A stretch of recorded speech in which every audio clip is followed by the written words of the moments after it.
Halo teman-teman, selamat datang kembali di kanal saya. Untuk kalian yang baru, saya ucapkan selamat datang. Terima kasih sudah berkunjung di kanal ini. Perkenalkan, nama saya Mona. Membuat posisi duduk saya PW dulu, karena baru habis makan soalnya. Dalam video kali ini tuh saya mau bercerita tentang pengalaman pribadi saya. Bukan pengalaman sih, ya pengalaman. Kisah pribadi saya. Oh Tuhan, bahasa Melayu banget ya. Ya, intinya banyak yang bertanya saya di Instagram, dari mana saya bisa belajar bahasa Jerman, dari mana saya bisa mengajar bahasa Jerman, apakah saya sudah pernah menempuh pendidikan bahasa Jerman? Jawabannya iya. Tapi apakah saya tuh serta-merta bisa bahasa Jerman? Itu nanti kalian simak di video ini ya. Nonton sampai selesai. Selamat menikmati. Semuanya itu berawal dari ketika saya kelas 1 SMA. Jadi di sekolah saya itu kita harus dari awal memilih mau belajar bahasa Jerman atau Jepang di samping bahasa Inggris. Pilihannya ketika itu hanya 2. Jadi saya itu sama sekali tidak tahu menau tentang Jerman itu ada di mana. Saya tidak tahu menau tentang bahasa Jerman, saya nggak tahu lah. Kalau kalian bertanya-tanya ini noda apa? Tadi tuh saya barusan sikat gigi dan ini odol. Shit. Oke. Dari hasil melarikan diri akhirnya saya belajar bahasa Jerman karena saya takut menghafal huruf Jepang. Jadi tuh intinya saya ambil bahasa itu, dan guru saya, dia itu tahun pertama tidak terlalu motivasi. Aduh, maafkan Pak Guru. Tapi memang beliau tidak terlalu motivasi karena itu bukan bidang beliau. Jadi sebenarnya ceritanya sekolah saya ini sekolah swasta Katolik, di mana kita punya seorang pastor yang berasal dari Jerman. Ketika itu pastor ini dia suka sakit-sakitan sehingga dia tidak bisa mengajar. Lantas sekolah saya mencari guru dari tempat lain, dan mendapatkan guru Jerman itu susah sekali. Ketika itu akhirnya mereka mendapatkan seorang tenaga pensiunan yang memang dia sangat berbakat di bidang bahasa Jerman, tetapi ya dia pensiunan gitu. Ada satu hal tentang guru ini, dia itu mungkin saking mendalami kejermanan itu, dia tuh akhirnya jadi kayak orang Jerman gitu. Aduh, kalau dia ngajar itu wow, dia bisa membuat suasana kelas itu tegang banget. Dan terus terang teman-teman sekelas saya itu tidak suka dengan beliau. Ups.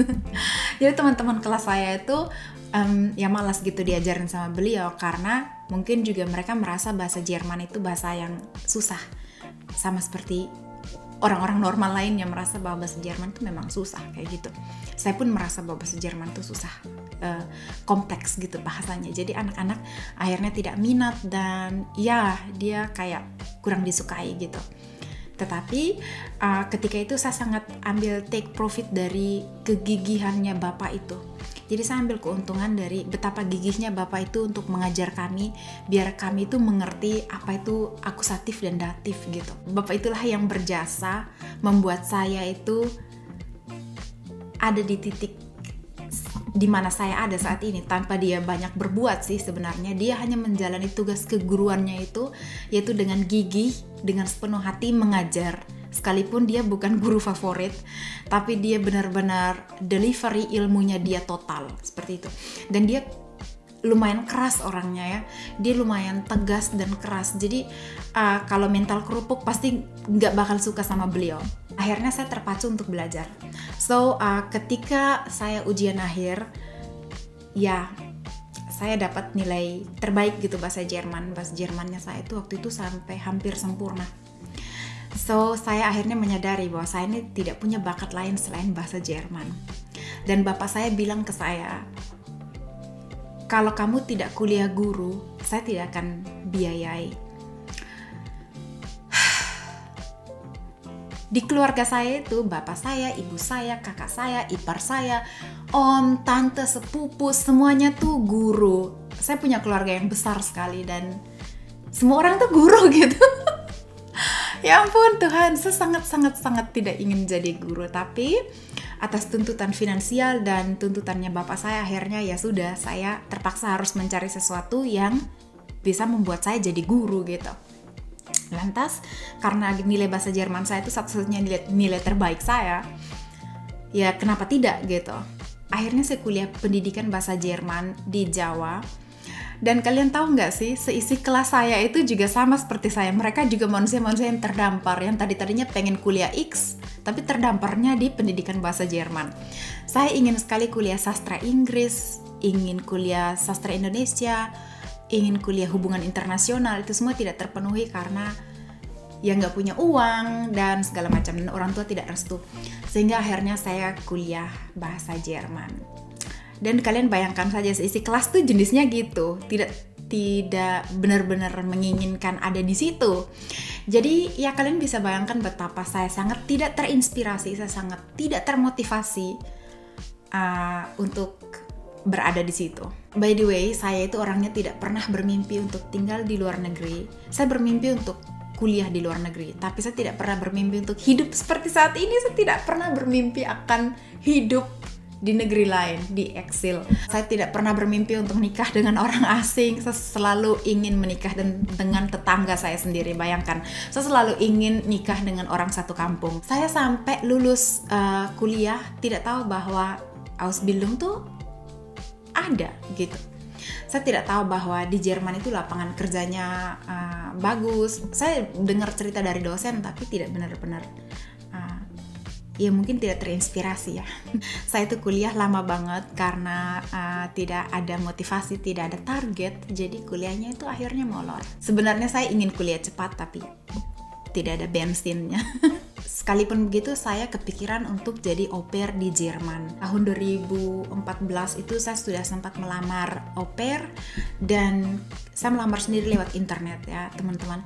Dan saya langsung dapat keluarga gitu. Terus keluarga itu sudah mengirimkan saya surat undangan, dan saya pun sudah ujian di Bandung, saya sudah urus visa, semuanya tuh sudah ada. Visa tuh udah ada di tangan. Dan ketika visa itu ada di tas saya itu dicolong orang. Mungkin bukan jodoh, jadi ya keluarga itu akhirnya dia marah-marah banget. Dia merasa saya berbohong. Terus dia melaporkan ke pihak Au Pair Worldnet bahwa saya ini dicurigai sebagai tukang tipu visa gitu. Dan dia tidak terjadi apa-apa setelah dia protes seperti itu. Lantas dengan kekecewaan hati saya berangkat ke Jakarta untuk jadi guru bahasa Jerman. Jadi ujung-ujungnya jadi guru juga. Ya mungkin untuk ayahku, untuk bapakku ya dream come true gitu. Tapi untuk aku sama sekali tidak. Saya menjalani keguruan saya itu, menjadi gurunya saya itu di Jakarta 1 tahun, dan terus terang juga masih belum terinspirasi, belum termotivasi. Ya go with the flow, tapi saya tidak benar-benar kayak hidup punya target, hidup punya tujuan tuh belum ada. Tahun 2014 akhir itu seperti game changing untuk saya, dimana saya berpikir kok hidup cuma ini doang gitu. Saya udah ada di ibu kota negeri saya, dan kok cuma segini kayak gitu. Saya tuh pengen dikasih tugas yang lebih berat, dikasih challenge yang lebih berat. Lantas saya mencoba lagi keberuntungan saya yang kedua kalinya untuk jadi au pair di Jerman. Dan au pair yang kedua kalinya ini saya dapat di Jerman Utara, di dekat Hamburg. Dan saya langsung dapat visanya gitu. Everything tuh lancar banget gitu. Entah kenapa. Saya tuh diperlancar, banyak musibah juga ya, kecolong visa itu nyakitin banget, tapi setelah itu ya diperlancar gitu. Pengurusan paspor yang baru juga setelah kehilangan juga diperlancar, semuanya diperlancar. Lantas saya berangkat ke Jerman, dan sampai di Jerman itu teman-teman, sekalipun saya kuliah bahasa Jerman dan pernah menerjemahkan drama Jerman, drama Faust 1 loh. Kalau kalian tahu sastra Jerman, Faust 1 itu susah. Sekalipun saya sudah mengajar bahasa Jerman, sampai di Jerman tidak serta-merta saya itu bahasa Jermannya bagus. So saya hanya bisa banyak bicara pasif, berkomunikasi secara pasif, saya mengerti banyak tetapi tidak bisa mengucapkan. Oke, saya seperti yang kalian tahu di kanal saya itu au pair cuma 4 bulan. Dan waktu saya au pair, anak-anak asuhan saya itu mereka sangat komunikatif. Beruntungnya juga bahwa saya memiliki 4 anak gitu ketika itu. Jadi sangat verbal gitu, di rumah tuh banyak terucap kata-kata, dan saya bisa banyak sekali belajar dari anak-anak. Lantas Cuma 4 bulan sayangnya, lantas saya keluar dan saya Ausbildung. Sebelum saya keluar itu, saya berkenalan dengan seorang laki-laki Jerman. Saya berpacaran dengan cowok itu sampai 4 tahun lebih. Kita sampai tunangan dan sampai hampir ada di jenjang yang lebih serius. Dan oke, saya lanjut dulu ya di Ausbildung. Ya, orang Jerman ini kalau menurut saya sih, dia tuh sudah terbiasa dengan everything functions. Jadi apa-apa tuh berfungsi. Kereta berfungsi, eskalator berfungsi, lift berfungsi. Dia telepon polisi saat ini, 5 menit kemudian polisi sudah bisa berdiri di depan pintu. Dia telepon dokter, dokter bisa datang. Dia telepon ambulans, everything function. Bisakah kamu membayangkan sebuah negara di mana semua infrastruktur dan birokrasinya dia itu berjalan? So, mentalitas orang di dalam budaya yang seperti ini, yaitu orangnya tuh dia malas banget ngobrol dengan orang yang nggak nyambung. Dia orang yang sudah terbiasa bicara bahasa Jerman dan dia nggak mau repot-repot bicara bahasa Inggris hanya untuk membuat kamu merasa comfortable. Oh, orang Jerman tidak akan pernah lakukan itu. Kalau orang Indonesia, kita suka ramah terhadap orang lain, dan kita suka, misalkan kita ada di Jawa, kita akan menyesuaikan diri dengan logat Jawa. Kita ada di NTT, kita menyesuaikan diri dengan logat NTT. Yang seperti itu nggak ada di Jerman. Orang Jerman itu, dia mau kamunya yang menyesuaikan diri ke dia. So, ini sama sekali bukan kritik ya teman-teman. Saya sama sekali tidak pro Jerman, pro Indonesia. Saya tidak bilang yang ini salah, yang ini benar. Saya cuma menceritakan ini persepsi saya ya. Orang Jerman tuh dia malas banget kesleo gitu dalam hal komunikasi. Jadi misalkan kamu ikut kursus bahasa Jerman ya, kamu jangan pernah takut berbuat salah. Jangan pernah takut membentuk kalimat yang salah di depan gurumu. Karena itulah ajang kamu melakukan sebuah kesalahan atau 10 kesalahan.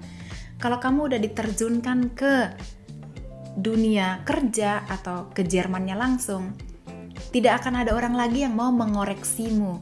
Jadi cobalah, belajarlah dari kesalahan. Biarkanlah dirimu itu salah. Biar kamu dikoreksi sehingga kamu tahu di mana letak kesalahan gramatikmu, di mana letak kelemahan pembelajaran bahasamu, supaya kamu tuh mengenal pola belajarmu dengan lebih baik ketika kamu itu berbuat salah. Kalau kamu selalu benar atau kamu selalu maksa diri untuk terlihat benar, resikonya tuh nanti kamu petik di kemudian hari. Itu masalahnya. Saya punya banyak follower di Instagram yang minta saya itu kerjain PR-nya. Oke teman-teman, jadi gini, saya bisa ngerjain kamu PR kamu, tapi ada baiknya kamu tunjukkan ke guru kamu bahwa kamu tuh belum paham di X, Y, Z. Jangan pernah takut berbuat salah, karena nanti kamu kesandung di kemudian hari loh. Mendingan kamu seperti itu. Toh kamu bayar kursus itu dengan uangmu sendiri atau uang papamu, uang mamamu. Tapi itu uang, kamu bayar. So kamu berhak berbuat salah di sana. Itu tuh bukan ujian wawancara apa gitu. Itu tuh hey, itu kursus bahasa Jerman. Kamu sudah layak dan sepantasnya berbuat salah di sana. Biar kamu tuh dikoreksi, dan dari pengoreksian itu akhirnya kamu mengenal, oh ternyata saya tuh masih lemah di das. Akhirnya kamu tahu, oh saya tuh masih kurang di sini. Akhirnya kamu perdalam di situ. Itu maksudku. Oke, maaf aku agak melenceng sedikit. Seperti itu. Dan lantas di Jerman ini, intinya manusianya itu mereka malas banget bicara dengan orang yang ya bahasa Jermannya belum lancar. Kalau kamu sampai menemukan orang Jerman yang berkomunikasi dengan kamu, sekalipun bahasa Jerman kamu jatuh bangun, bersyukurlah dan benar-benar hargai percakapan tersebut, dan buatlah percakapan itu menjadi produktif untuk proses pembelajaranmu. Karena orang Jerman pada umumnya mereka nggak akan bertindak seperti guru lesmu. Kalau kamu nggak ngerti, ya mereka tinggalin. Itu pengalaman pribadi saya. So di Ausbildung saya itu saya belajar untuk banyak mendengar. Belajar bahasa apapun, kamu harus menjadi orang yang sanggup mendengarkan, sabar mendengarkan, sanggup mendengarkan, baru kamu bisa belajar bahasa dengan baik. Karena kalau kamu tidak sanggup mendengarkan, tidak sanggup menyimak, nanti kamu banyak bicara, tapi belepotan, salah terus. Dan di Ausbildung saya itu dulu 3 tahun saya menjalaninya, saya lumayan beruntung bahwa saya Ausbildung di Zahnarzt Praxis, klinik gigi gitu. Jadi klinik gigi itu kamu selalu duduk di dekat doktermu. Oke, ada pasien dan kamu selalu duduk di situ. Dan setiap dokter gigi memiliki kewajiban untuk menjelaskan problematik di mulutnya si pasien kepada si pasien. Ini perbedaan dengan mungkin dokter lain ya. Kalau dokter lain, dokternya menjelaskan di sana, si helfernya itu atau asistennya itu akan keluar dari ruangan. Beda dengan dokter gigi. Ke dokter gigi kamu duduk di ruangan yang sama dengan doktermu selagi dia menjelaskan panjang lebar. Dan saya take profit banget saya ambil keuntungan banget dari proses ini di Ausbildung saya. Jadi dulu yang saya lakukan itu seperti ini. Mungkin kalian bisa bilang ini memalukan atau kayak orang gila, tapi belajar bahasa itu harus berani untuk melakukan hal-hal yang aneh. So, yang saya lakukan adalah gini. Misalkan dokter saya dia menjelaskan, dia ucap blablabla, dia ucap apapun itu ke si pasien, dan saya mengulang setiap kata yang dia ucapkan di dalam hatiku. Jadi bukan hanya saja saya akhirnya be there, saya benar-benar 100% ada di situ, saya 100% dengar apa yang dia ucapkan, tetapi saya juga saya meningkatkan proses pembelajaran bahasa Jerman saya itu. Saya akhirnya tahu, preposisi ini digunakan 2 kali, sebelum verb dan setelah verb. Akhirnya kayak gini, preposisi yang ini bisa dikombinasikan dengan yang ini. Preposisi ini ternyata dia tidak punya satu arti saja, tapi beberapa arti. Saya belajar itu tiap hari, dan itu saya lakukan kepada siapapun. Bahkan ketika saya istirahat siang, saya duduk dengan teman-teman kerja saya di kayak dapur gitu, ya kayak ruang sosial gitu ya, ada dapurnya gitu, dan ada meja makan besar, dan kita duduk di situ. Setiap kolega saya mengucapkan apapun, saya ulang kata per kata di dalam hati saya, dan itu saya lakukan kepada siapapun. Saya membiasakan diri saya mengucapkan preposisi, mengucapkan adverb, kata sifat yang dideklinasi. Saya membiasakan diri saya untuk melakukan itu. Dan ini tips untuk teman-teman di Indonesia yang nanti akan datang untuk menjalani Ausbildung di Jerman. Kalau kamu duduk dengan pasienmu di situ, ajak dia ngobrol. Ini aku kasih tips orang Jerman itu, kamu hanya perlu bicara tentang cuaca aja. Orang Jerman itu mereka bisa membuka diri, bukan membuka diri juga sih, membuka mulut mereka ketika kamu bicara tentang cuaca. Itu topik favorit semua umat Jerman. Jadi kamu bisa bilang gini, wow, die Sonne scheint. Wow, heute ist das Wetter sehr schön. Kamu bisa kasih celetukan dikit aja tentang cuaca, dan nanti mereka nyambung. Dan setelah kamu membuka percakapan, nanti mereka juga akan menimpali. So kalian akan saling bercakap-cakap sambil menunggu dokter datang. Oke, skenario seorang Zahnarzthelferin atau asisten dokter gigi itu, yaitu saya akan panggil pasien saya dari ruang tunggu, saya masukkan dia ke dalam sebuah ruangan. Dan dokter gigi di Jerman itu dalam satu ruangan hanya boleh melayani satu pasiennya. Saya pernah dengar di Indonesia itu satu ruangan besar, terus pasien gitu.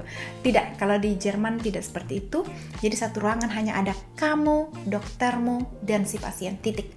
Kalau memang si pasien di bawah umur, ada kemungkinan bapak atau mamanya datang. Tapi tidak ada orang lain lagi selain itu ya. Jadi saya sangat memanfaatkan momen tunggu dokter itu untuk small talking dengan pasien saya.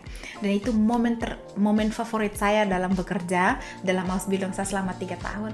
Dan itulah bagaimana saya gain kemampuan bahasa Jerman saya. Sekarang saya mau cerita tentang hubungan saya dengan mantan saya itu. Saya dengan dia itu hampir forever. Dari awal saya ada di Jerman sampai 2 tahun belakangan ini. Saya ingin cerita gini, dia itu cowok Jerman, tapi jangan berpikir saya itu belajar bahasa Jerman dari dia. Saya sama sekali tidak pernah menanyakan satupun kosakata bahasa Jerman dari dia. Jadi ceritanya cowok Jerman ini sebelum dia memacari saya, dia pernah punya tunangan dan mereka tuh 7 tahun bersama. Dan tunangan itu tuh seorang jurnalis. Oke teman-teman, tunangan dia itu bicara bahasa Inggris fluently banget dan bahasa Prancis fluently karena dia pernah kuliah di Sorbonne.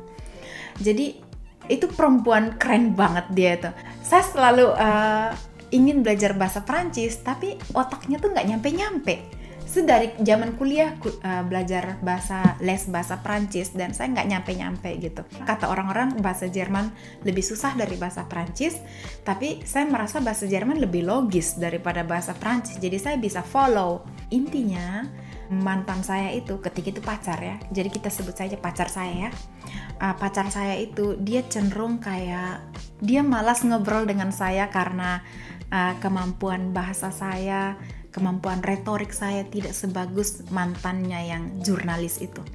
Dan dia tuh jurnalis kelas kakap ya teman-teman. Bahkan dia itu sekarang sejak beberapa tahun ini, mungkin 5-6 tahun ini, dia bekerja di bidang filosofi. Jadi mungkin you can imagine, mungkin 10 tahun atau 20 tahun yang akan datang dia adalah seorang filsuf Jerman. Can you imagine how intelligent she is? Dan saya sama sekali tidak akan pernah bisa menyaingi dia. Mantan saya itu dia cenderung kayak membanding-bandingkan.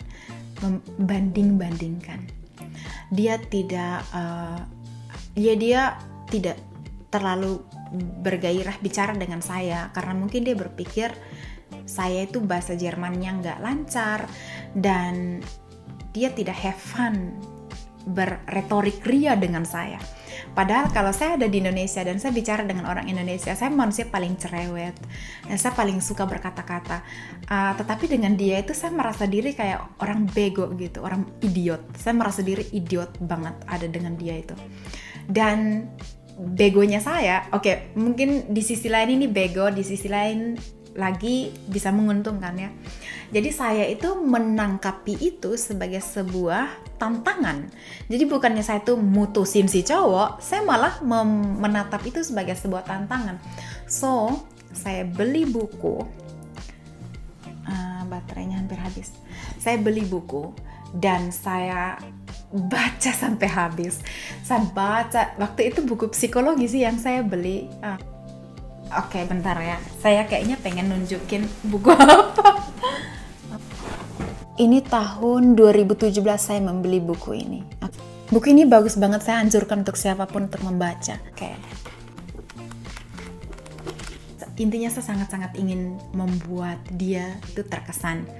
Saya ingin membuat dia mengerti bahwa hanya karena saya tidak bisa bicara bahasa Jerman dengan lancar, bukan berarti saya ini bodoh.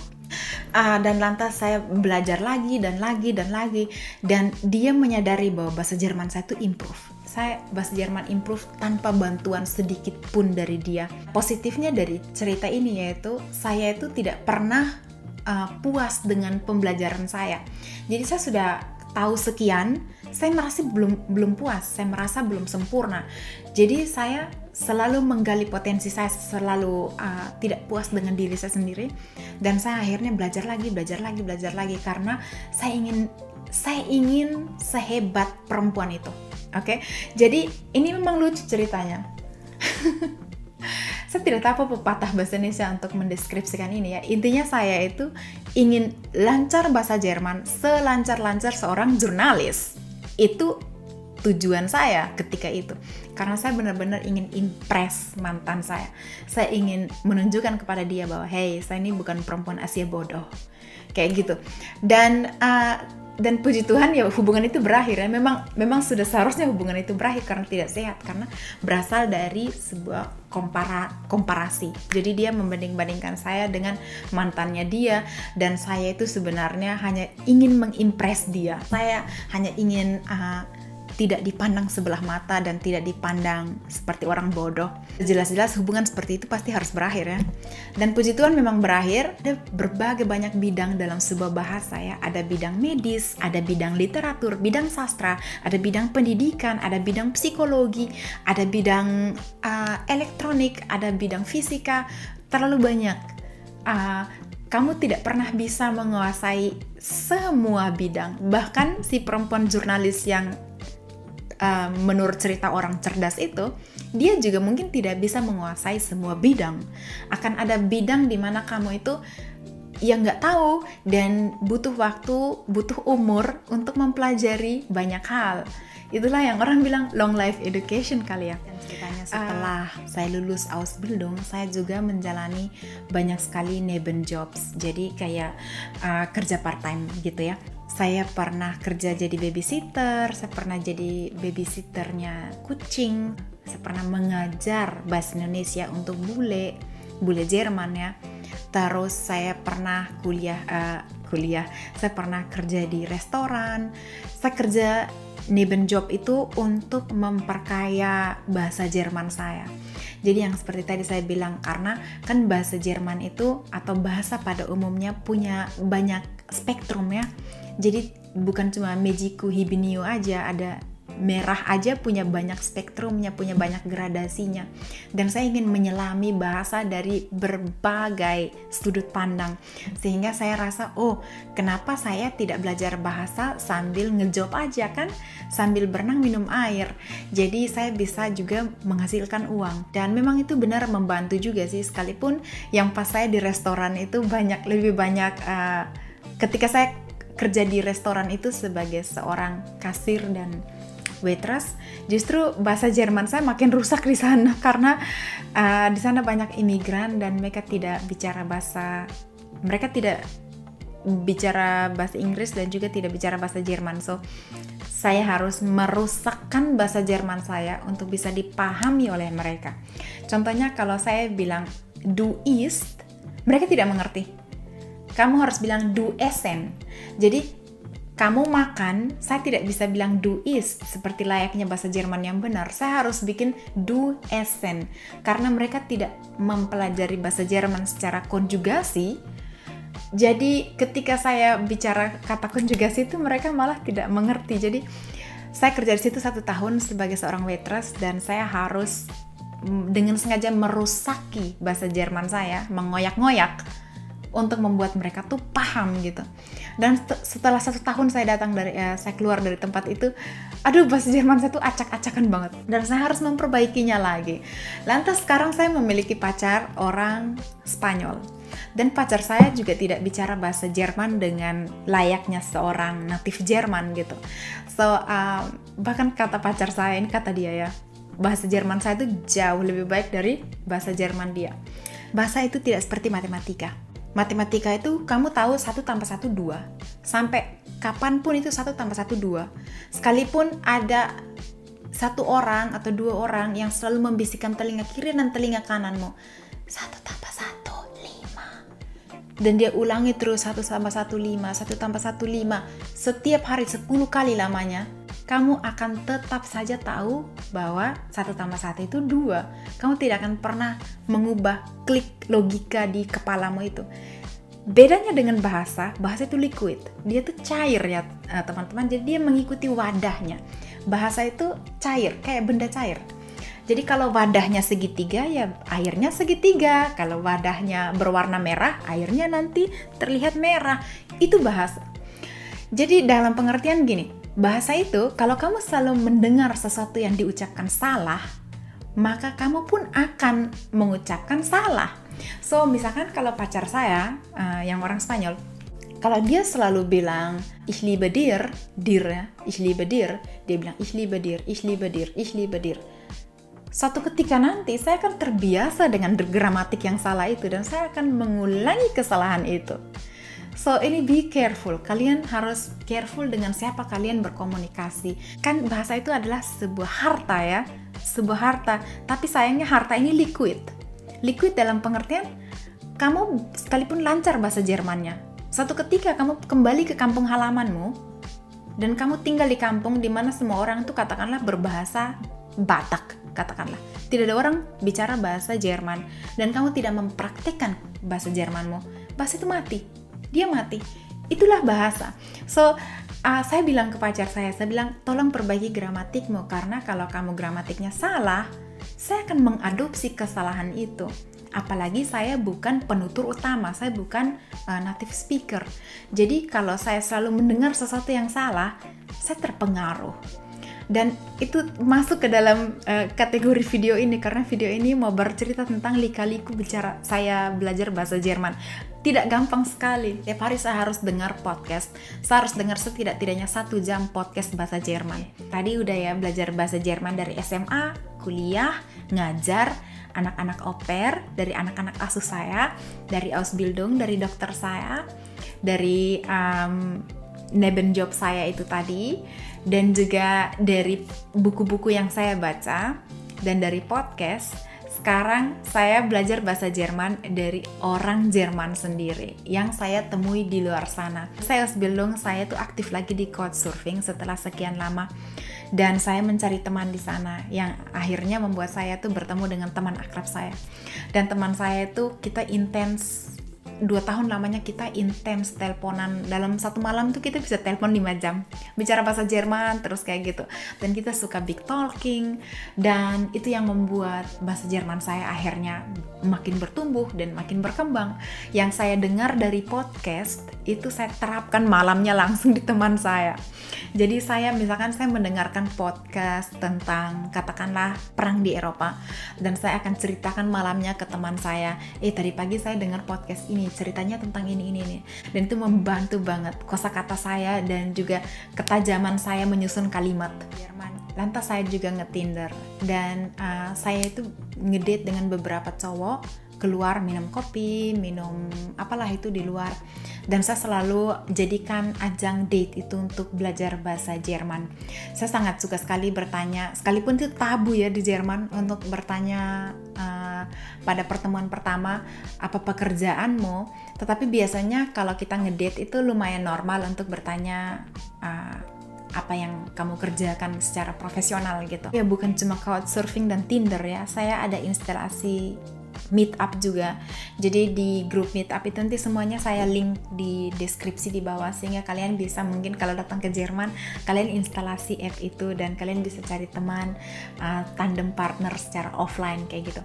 Dan dari app itu saya bertemu dengan manusia baru di Hamburg yang tidak ada sangkut pautnya dengan hubungan kerja dan sekolah. Saya akhirnya diperkenalkan dengan teman-teman mereka lagi. Jadi lingkungan pertemanannya itu makin besar dan spektrum bahasanya tuh makin luas, karena di situ ada yang pengacara, ada yang insinyur, ada yang hobinya X, Y, Z, dan dari mereka itulah saya belajar berbagai aspek elemen yang ada di masyarakat di Jerman, dan itu membantu banget.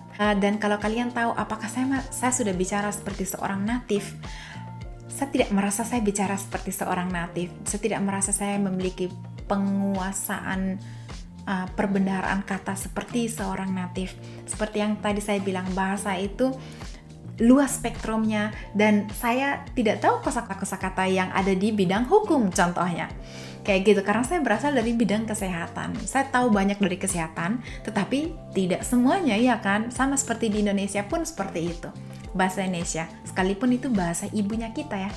Dan memang bahasa itu adalah sebuah proses belajar seumur hidup. Proses terakhir yang saya jalani untuk menghidupi bahasa Jerman saya, yaitu saya mengajar bahasa Jerman ke teman-teman yang ada di Indonesia. Dan itu saya lakukan semenjak tahun ini, tahun 2022, dan menyenangkan banget. Kalau kalian tertarik dan mau mendaftar ke kelas saya, kalian tinggal hubungi saya di Instagram. Nanti saya akan kasih nomor telepon dan kita bisa saling kontak. Dan saya selalu bikin sebuah percobaan pelajaran. Jadi untuk melihat apakah chemistry kita pas, apakah kalian suka dengan metode pembelajaran saya, apakah kalian suka dengan cara bicara saya. Dan ya, kalian feel free to contact me, dan saya akan senang sekali untuk menjadi guru bahasa Jerman kalian. Ini salah satu cara saya untuk mengkonservasi bahasa Jerman saya, biar bahasa Jerman saya itu stay alive dan stay practical dan theoretical at the same time. Dan ya, saya harap banget video ini bisa menginspirasi teman-teman. Inilah journey, perjalanan, reise saya sampai ke titik ini dalam belajar bahasa Jerman. Kalau kalian bertanya sudah berapa lama saya berbicara atau belajar, berkutat dengan bahasa Jerman, oke, 15 tahun. Saya tidak bangga ya bilang 15 tahun, karena seharusnya kalau orang bilang 15 tahun itu dia udah seperti native speaker. Tetapi saya tetap merasa diri belum seperti seorang native speaker. Saya masih sangat ingin memperdalam dan memperbaiki bahasa Jerman saya. Dan mungkin dengan cara mengajar dan dengan cara memperdalam bahasa Jerman saya melalui didaktik, mungkin bisa membantu. So teman-teman, kalau kalian tertarik, kontak saya di Instagram, dan saya akan senang banget untuk bisa membantu kalian secara bahasa, dan mungkin bisa konsultasi tentang bagaimana datang ke Jerman tanpa agen. Oke teman-teman, untuk kalian yang merasa tertarik dan terinspirasi, jangan lupa komen di bawah atau like dan juga aboniran kalau bisa, karena itu gratis supaya kalian tidak ketinggalan video-video berikut yang saya posting di sini. Terima kasih teman-teman. Ciao.